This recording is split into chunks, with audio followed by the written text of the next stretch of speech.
Hello guys, അപ്പോൾ welcome back to my YouTube channel. എന്താണ് ഈ ചീച്ച എന്ന് എല്ലാവരും ചോദിക്കാറുണ്ട്. ചൈനീസ് പേരാണോ? ചിപ്പി, അതായത് അനിയത്തി, ചക്ര, ഞാൻ. അങ്ങനെയാണ് ചീച്ച ഫാമിലി. ഞങ്ങളുടെ കല്യാണ ടൈമിലാണ് യൂട്യൂബ് സ്റ്റാർട്ട് ചെയ്യുന്നത്. ഞങ്ങളുടെ കല്യാണം ശരിക്കും ഒരു 15 days ഡിഫറൻസ് ഉണ്ടായിരുന്നുള്ളൂ. എൻ്റെത് November 25th, അവരുടേത് December 15. അപ്പം ആ ഒരു ടൈമിൽ കല്യാണ കണ്ടൻസ് ഒക്കെ ആയിരുന്നു ഇടുന്നത്. അതുകൊണ്ട് ചീച്ച ഫാമിലി എന്ന് പറഞ്ഞിട്ട് തുടങ്ങി. ആ ടൈമിൽ എല്ലാവരും ചോദിക്കാൻ, നമ്മൾ ട്വിൻസ് ആണോ, അത് ഓൺ സിസ്റ്റേഴ്സ് ആണോ, കസിൻസ് ആണോ? ശരിക്കും ഞങ്ങൾ ഓൺ സിസ്റ്റേഴ്സ് ആണ്. ഏജ് ഡിഫറൻസ് 1.5 വയസ്സേ ഉള്ളൂ. അതുകൊണ്ട് തന്നെ ഞങ്ങളങ്ങനെ സിസ്റ്റർഹുഡ് അങ്ങനെ ഒരു ഇതില്ല. ഫ്രണ്ട്സ്, ഇപ്പം എൻ്റെ ഫ്രണ്ട് സർക്കിൾ ആണെങ്കിലും അവൾ ഇൻക്ലൂഡഡ് ആണ്. എപ്പോഴും അങ്ങനെ ഒരു വൈബാണ് നമ്മൾ തമ്മിൽ. അങ്ങനെ സ്നേഹം പ്രകടിപ്പിക്കുക അങ്ങനെ ഒരു ഇതും വന്നിട്ടില്ല. പിന്നെ ഞങ്ങളെല്ലാം പണ്ടേ ഒരുമിച്ചായിരുന്നു ചെയ്യുന്നത്. എല്ലാം സെയിം ടൈമിലായിരുന്നു. 1 വയസ്സിൻ്റെ ഡിഫറൻസ് അല്ലേ ഉള്ളൂ.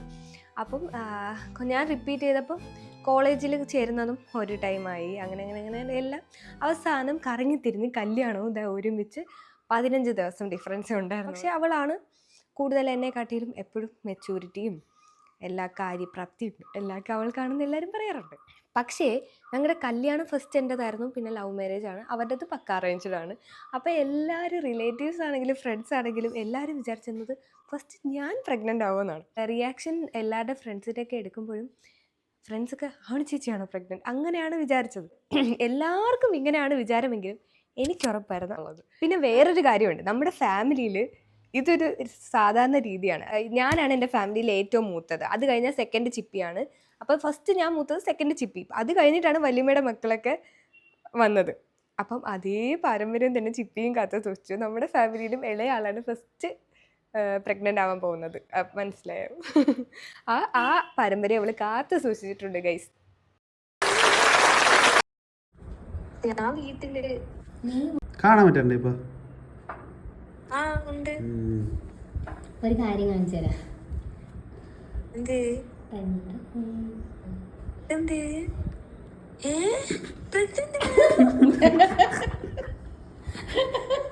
വല്യമ്മ അമ്മോട് പറ്റിക്കാനാണ്. കണ്ണു പുറത്ത്. ഇപ്പോഴാണ് ഗൈസ് ഞാനത് വിശ്വസിച്ചത് ശരിക്കും പറഞ്ഞാൽ. അപ്പോൾ എനിക്ക് ശരിക്കും സന്തോഷമാണോ സങ്കടമാണോ ആനന്ദശ്രു എന്നൊക്കെ പറയില്ലേ, അതായിരുന്നു ഗൈസ്. അടിയട്ടെ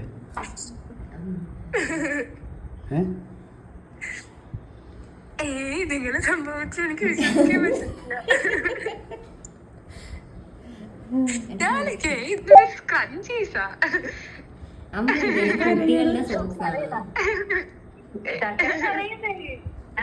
ചക്കര കരയാണ്. ആശിഷനൊന്ന് ആഡ് ചെയ്ത് നോക്കെ. ആശിന് ആഡ് ചെയ്ത് അല്ലെ ആശിന് വേറെ വിളിക്കാം. എനിക്ക് എന്റെ കണ്ണിൽ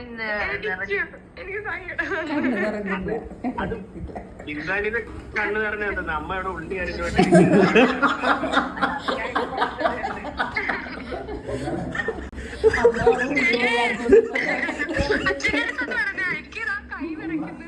അച്ഛനക്ക് ചോദിച്ചതേ ഉള്ളു, ഈ പിള്ളേർ ഇങ്ങനെ കളിച്ച് നടക്കുന്നത്, ഈ പിള്ളേർ അച്ഛൻ ഇങ്ങനെ ചോദിച്ചേ ഉള്ളൂ. കേസ് ഇതായിരുന്നു ആശയുടെ റിയാക്ഷൻ. ആശയുടെ പുറത്ത് പോയിട്ട് വന്നതേ ഉള്ളൂ. ഞാൻ റെഡിയായി നിൽക്കാം റിസപ്ഷന് പോകാൻ.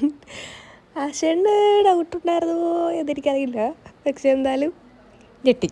ശരിക്കും ആക്ച്വലി ആശയുടെ എക്സ്പ്രഷൻ കാണാൻ വേണ്ടി അല്ലെങ്കിൽ റിയാക്ഷൻ കാണാൻ വേണ്ടി ഞാനും ഭയങ്കര എക്സൈറ്റഡ് ആയിരുന്നു കേട്ടോ.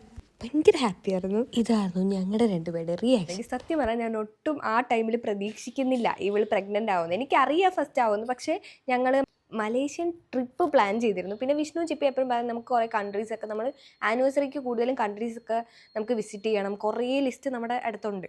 അപ്പം ഫസ്റ്റ് ഞങ്ങൾ തായ്ലൻഡിൽ പോയി, ഇത്തവണ മലേഷ്യ, അങ്ങനെ പ്ലാനിങ് ആയിരുന്നു. അപ്പോൾ നെക്സ്റ്റ് ടൈം അല്ലെങ്കിൽ ഈ ടൈം അത്ര ഒരു ഡൗട്ട്ഫുള്ളായിരുന്നു, മനസ്സിലായോ? ഇപ്പോൾ പ്രഗ്നൻ്റ് ആവുന്ന യാതൊരു ചാൻസും ഇല്ലായിരുന്നു. പിന്നെ വൈഷ്ണവിയുടെ എൻഗേജ്മെൻറ്റ് നമ്മൾ അടിച്ചു പൊളിച്ച് ഡാൻസും പാട്ടും ബഹളവും. അത് കഴിഞ്ഞ് ഒരാഴ്ച കഴിഞ്ഞപ്പോഴാണ് ഇത് അറിയുന്നത്. അപ്പോൾ ഞാൻ ഒട്ടും പ്രതീക്ഷിക്കുന്നില്ല സത്യം പറഞ്ഞാൽ. അവൾ പറഞ്ഞിരുന്നെങ്കിൽ ഞാനൊരു ലിപ്സ്റ്റിക്കെങ്കിലും ഇട്ടിട്ടിരുന്നേ. വിളിച്ച് ഒരു കാര്യം കാണിക്കാനുണ്ടെന്ന് പറയുമ്പോഴും ഇത് ഞാൻ ഒരിക്കലും ചിന്തിക്കുന്നില്ല എന്താണെന്ന്. പിന്നെ എനിക്ക് ഇത് എന്ത് ഫീലിംഗ് ആണ് ഉണ്ടാവുകയെന്ന് എനിക്കറിയില്ലായിരുന്നു. ഇങ്ങനെ ആനന്ദാശ്രു എന്നൊക്കെ കേട്ടിട്ടുണ്ടെങ്കിലും ഇത്രയും ഒരു ഫീലിംഗ് വരുമെന്നും എനിക്കറിയില്ല. നമ്മുടെ ഫാമിലിയിൽ ഒരു ബേബി വരുമ്പോൾ എങ്ങനെയാണ് ഫീലിംഗ് എന്നൊന്നും എനിക്കറിഞ്ഞുകൂടാ.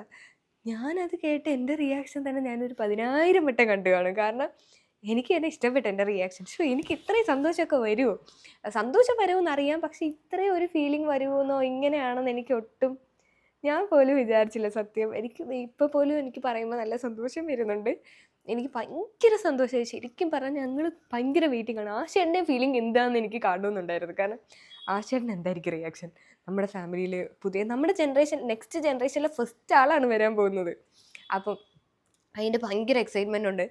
പിന്നെ പ്രതീക്ഷിക്കാത്തൊരു ടൈമിലും കൂടെ ആയതുകൊണ്ട് ഭയങ്കര ഒരു ഹാപ്പിയസ്റ്റ് മൊമെൻ്റ് ആയിരുന്നു എനിക്ക്.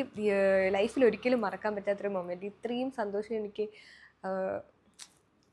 അടിപൊളിയായിരുന്നു സത്യം പറഞ്ഞാൽ ആ ഫീലിംഗ്. അപ്പോൾ ഇനിയിപ്പോൾ ബേബി വന്നു കഴിഞ്ഞാൽ എന്തായിരിക്കും, ശരിക്കും വെയിറ്റിംഗ് ആണ്.